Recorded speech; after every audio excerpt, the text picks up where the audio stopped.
இதில் பாகிஸ்தானுடைய ஊடுருவல் அல்லது வேற ஏதாவது செயல்கள் இருக்கிறதா சார்? உங்களுடைய சோர்ஸ் என்ன சார் சொல்கிறாங்க? என்னுடைய brief experience in army and என்னுடைய அங்கே நடந்த விஷயங்களை இவ்வளோ நாள் பார்த்துருக்கிறேன். நீங்களும் பகல்காமில் ஒர்க் பண்ணியிருக்கீங்களா? எஸ், பகல்காமில் ஒர்க் பண்ணியிருக்கேன். பல ரேங்க்கில் lieutenant, captain, major, colonel, lieutenant colonel, இந்த அனைத்து ரேங்க்கள்லையும் நான் வந்து காஷ்மீரில் வேலை செஞ்சுருக்கு. என்னுடைய எக்ஸ்பீரியன்ஸ் நான் சொல்கிறேன். என்னென்னா, இது வந்து ஒரு வெல் ஆயில்டு மெஷினரி.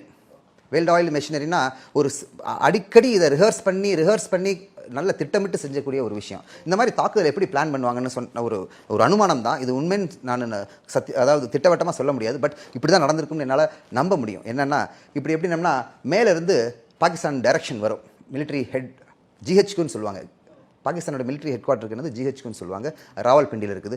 ராவல்பிண்டியில் பிளான் பண்ணுவாங்க. என்ன பண்ணுவாங்க, சரி பாகிஸ்தானில் உள்நாட்டு பிரச்சனைகள் நிறையா இருக்குது, இதை மக்களை திசை திருப்பறதுக்கு என்ன செய்யணும், ஏதாவது ஒரு விஷயத்தை ரெடி பண்ணணும் ஒன்று. அல்லது இந்தியாவில் உள்நாட்டு பிரச்சனைகள் அப்படி ஓடிட்டு இருக்குது. Waqf board, uniform civil code, CAA, இந்த மாதிரி விஷயங்கள் ஓடிட்டு இருக்குது. அங்கேயே ஒரு பிரிவினை உண்டு பண்ணுறதுக்கு ஏதாவது செய்யலாம் அப்படின்னு அவன் பிளான் பண்ணுவான். பிளான் பண்ணால் ஒரு எம்பவர்டு ஆஃபீஸர்ஸ் என்ன செய்வாங்க, பிரிகேடியர் லெவல், மேல் ஜென்ரல் லெவல். பாகிஸ்தானில் chief of army staff general கிடையாது, லெஃப்டினன்ட் ஜென்ரல் லெவலில் தான் இருக்கிறாங்க.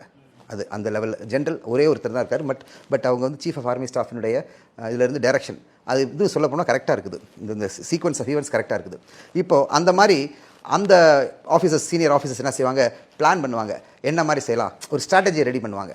அப்போ ரெடி பண்ணதுக்கப்புறம் அதுக்கு சபார்டினேட் ஆஃபீஸர்ஸ் என்னை மாதிரி ஒரு lieutenant colonels, both serving as well as ரிட்டையர்டெலாம் அதில் பங்கு பெற்று என்ன செய்வாங்க, இந்த மாதிரி பண்ணுவோம்.